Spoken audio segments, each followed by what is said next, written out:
What's going on, brothers and sisters? It's your boy, Brother Harold.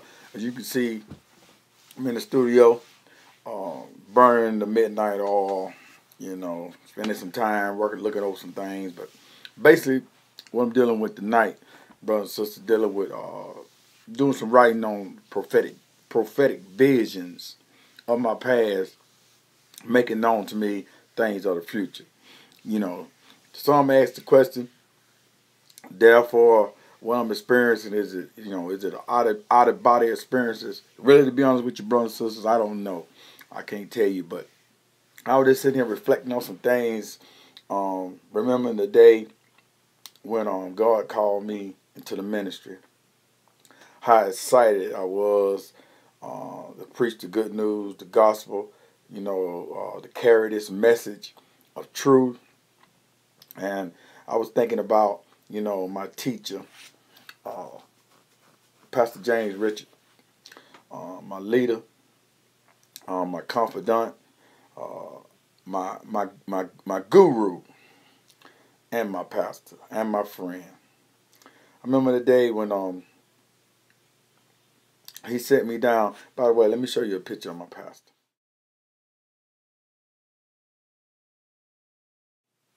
Yeah, that's my pastor right there. Little man from Santuck, Union County, Santuck. One who came to my aid, shared the truth with me when I was out there on drugs, living a reckless life. He always had patience with me. He said he saw something in me. But getting back to what I was saying, I remember when the day he set me down, and he said to me, "This day you choose." And when he said that, it was like a scene from the 1999 movie The Matrix. You remember The Matrix? It was like a scene from now. Pastor, he he was no different from what's my man name? Morpheus. Morpheus.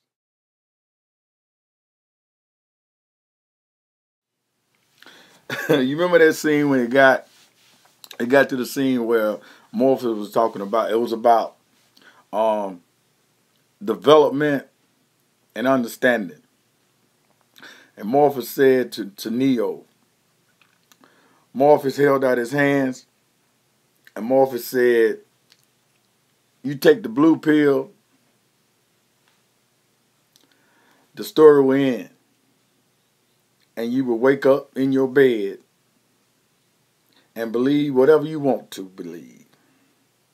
But if you take the red pill, you will stay in Wonderland, and I will show you the depth of the rabbit's hole." That's what he told Neo. And then it's an incident where he talks about freeing the mind. He told Neo, he said, "I'm trying to free your mind, but I can only show you the door. If you're the one that have to walk through it."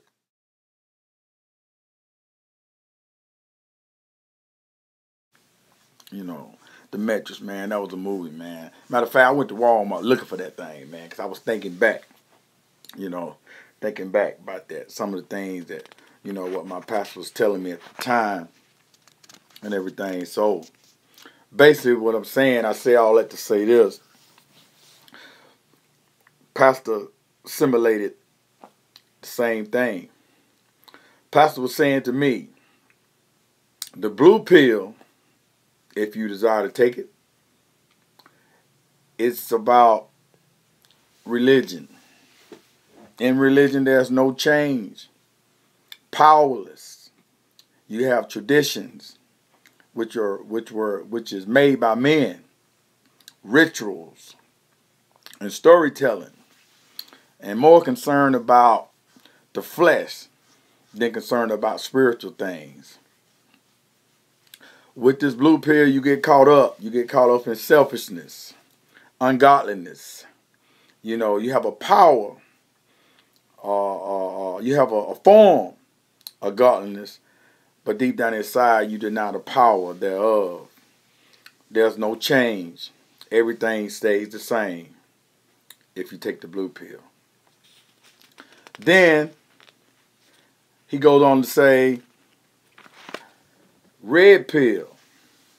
If you take the red pill, this is truth, change, reality. Reality to know what? Reality to know that I am. Faith at 100% level. Ability to see into the spiritual realm. The world of the unseen. Abundance of peace, love, and joy.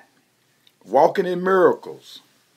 But with this change and understanding of this change comes rejection.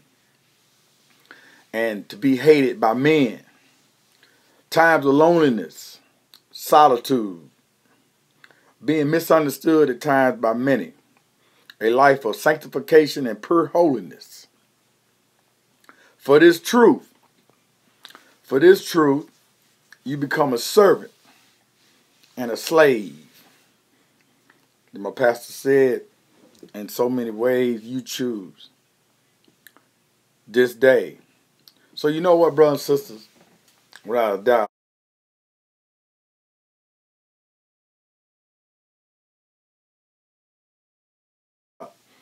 I took that red pill. And by taking that red pill, the moment I began to realize things like never before. The moment I took that red pill, my eyes were open. And I began to see things like never before in the Word. And here I am on a plane, 12,000 feet up in the air. And I hear in the back of my mind, I hear in my ear, I hear around me someone shouted, "Drop zone, drop zone." Then the bottom of this plane opened up. Green light came on. And all I can hear was go, go, go, go. And at that time, brothers and sisters, I forgot. It's like I forgot everything I have learned in basic training. I forgot everything I have learned, everything I had learned on Sunday morning, everything I had learned on Wednesday nights. My mind went blank. So I jumped, took a leap of faith into what seemed like a black hole, pulling me down faster and faster, faster and faster. I could hear gunshots all around me. And as I hit the ground, running, I started to see dead bodies. And as I began to step over those dead bodies, I realized, brothers and sisters, that these are the ones that went before me. And then from my right side, I heard a voice. An angel spoke to me. And he said, these are the ones who chose the blue pill. I couldn't help but to notice that the angel's gender, it wasn't either male or female. It appeared to be he was both in one, covered in the glory of God. And at this time, brothers and sisters, the things that I said to you, the metaphors that I said to you, and analogies that I use, understand that these things are spirit and truth. You have to be in the spirit to discern, and to understand at a greater level what I'm saying. But they all have meaning, once interpretation is given. So, with that being said, brothers and sisters, I'm signing off. Until next time, until another prophetic vision as it come to me. as the Father, the Creator, reveals to me things that He's showing me concerning my life. You know, some of those things I will share with you. So, with that, shalom, shalom. As the war between light and darkness continues, heroes and villains become harder to identify. Kindred spirits separated at birth, fighting for their place in time to be solidified. The clock ticks faster and faster while time runs the marathon in this Babylon.